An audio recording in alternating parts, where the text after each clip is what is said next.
Guys, we have a special guest here. We're back here in the back here at the convention here in Corpus Christi at the Texas Democratic Convention. And guess who wandered to the back and decided to give us a couple of minutes? We have Nathan Johnson, Texas State Senator and candidate for Democratic nominee for Texas Attorney General. And the wonderful thing about it is we're located in Dallas, and he's been a senator from Dallas here for the last few years. So he had a chance to see him over time. He came to see us last February at the Texas Coalition of Black Democrats. So he has been out in the community. He's not just a person who's just showing up and just running for office. Tell us about why you decided to run for this particular office. And I think I really started looking at this office when I was a juror in the Ken Paxton impeachment trial. We saw a lot of awful things in trial. Of course, he should have been convicted. I voted to convict 14 times. But one of the things that trial impressed upon me is how powerful this office is. And it occurred to me that this office could be just as powerfully good under the right leadership as it has been powerfully bad under Ken Paxton. And I thought it was time. I thought the race suits my background, it suits my interests, and we really desperately need some good leadership in the AG's office. Absolutely. What would be your top legislative priorities coming into this office? For my priorities, it's quite different than being a legislator where I get to file bills and kill bills. I think you need to rebuild the office. I think Paxton has run it as just a pathetic instrumentality of the far right. And, even if you politically are on the far right, the AG's office is supposed to be independent, right? It's supposed to be upholding the whole rule of law, all our civil rights, all our social rights, all our social well-being, all our businesses. It all depends on the rule of law. So I want to get the Attorney General's office back to upholding and enforcing the rule of law. And that's going to require recruiting a lot of great lawyers and great analysts, policy people, administrative people into this office. You know how many people work in the AG's office? 4,000. Are you serious? 1,000 people, 800 lawyers. It's a huge office. And Paxton has been such a disgrace that there's been a talent flight. And I've talked to some of the people who worked in that office. These are good people. They're not particularly ideological. And I want to make the Attorney General's office a safe place for people who really want to be public servants, who want to do justice, to come work and be proud every day. Okay. Well, this is an open seat, right? No, you're running against Patrick, correct? No, I'm running against Mays Milton because That's right. because Ken Paxton, the AG, That's right. That's right. was running for U.S. Senate. That's right. So, but this is funny. The guy I'm running against has pledged to run the office just like Ken Paxton did. Well, that doesn't help anybody on our side of the table, does it? No, it doesn't. It doesn't. It says that he's going to use it to be a tool of harassment and to tell a bully pulpit to bully people. Right? He's going to interfere with civil rights and political rights. He's going to actually leave the whole world of commerce untouched. He's going to allow the continued consolidation of corporate power, the outgrowth of which is corruption of political power. And I'm not going to stand for that. Absolutely. And we are an African-American show. So, Yeah. of course, I'm going to ask the question, what can African-Americans expect from your office? You can expect, when I was talking to everybody yesterday, I came up with this little analogy, but I think it fits really well. I was talking about I was going running and the wind was just blowing in my face, just straight into my face, and how hard it was to run into the wind. And I asked the group, I said, do you know what it's like to try to run into the wind the whole time?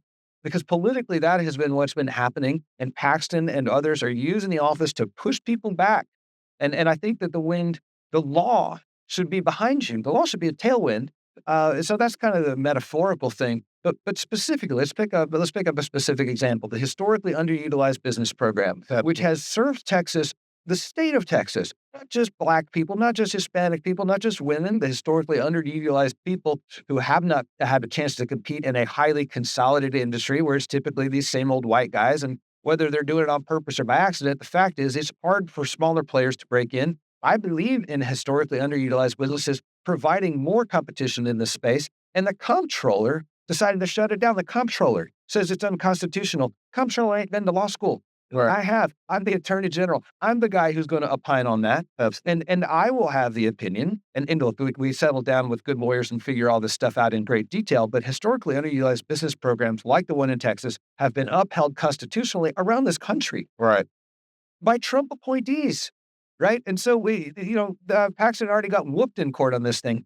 Those kinds of things where you're just trying to go after and harm people along racial lines. You might call it racist lines, but let's just say racial or racist. Okay. Because it's blocking Democratic votes. That's not what this office is for. I am there to make sure that people can participate in our economy, that they can participate politically, that they govern their own lives. And that's what the Black community needs, is what every community needs. But particularly, I think that the Black community has been the object of efforts to hold people back. And that's going to reverse when I'm in office. Okay. And part of our job here at Texas Black Politics is we like to explain exactly what the office does and their roles and responsibilities. Could you just tell our viewers what the role of the Attorney General is? Absolutely, Daniel.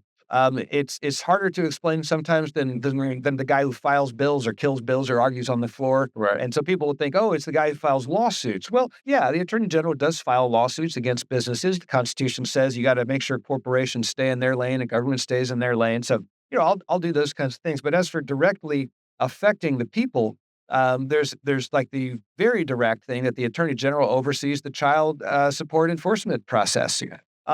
Less direct, but still absolutely real. If you breathe air, the Attorney General's office matters to you, Right. because Ken Paxton was suing the EPA to invalidate the laws that prevent polluters from polluting the air in your neighborhood. They give your kids asthma. Gotcha. And then when your kid has asthma, your kid can't go to school. Your kid's falling behind in school, or the parents got to leave work to come get them. Not the parents are missing work. Guess what's happening at the school? Absolutely. The school is not getting funding that day because the kid wasn't there. So it's counting the funding for your public schools, all because the Attorney General ain't doing his job. Gotcha. I will do his job. I will make sure that the laws are there to keep your kid healthy so she or he is in school. So you don't have to use work. You don't have to leave work, and your schools stay funded. Absolutely. We appreciate your time. And if we need to get in contact with you, how would somebody get in contact with your office? Super easy. Just look me up on Google as a senator. But as a candidate, you can get me at Nathan for Texas on any social media campaign. The website is nathan@nathanfortexas.com. And I do look forward to hearing people. It is how I stay informed. It's how I can make sure that I'm best doing my job. So I welcome the interest of everybody. I welcome the support of everybody, and I look forward to winning in November for everybody. All righty. You heard the man here. He says we can win this office, guys. We need to get off our butts. We need to get out here. We need to get out and support this man. He needs volunteers. He needs people to help him text. He needs people to help him block walk. I believe in him. I do believe that he will be our future Attorney General of Texas. And we do need to get out and support him. Thank you for your time. I just had a minute or two, so we do appreciate that. So appreciate you.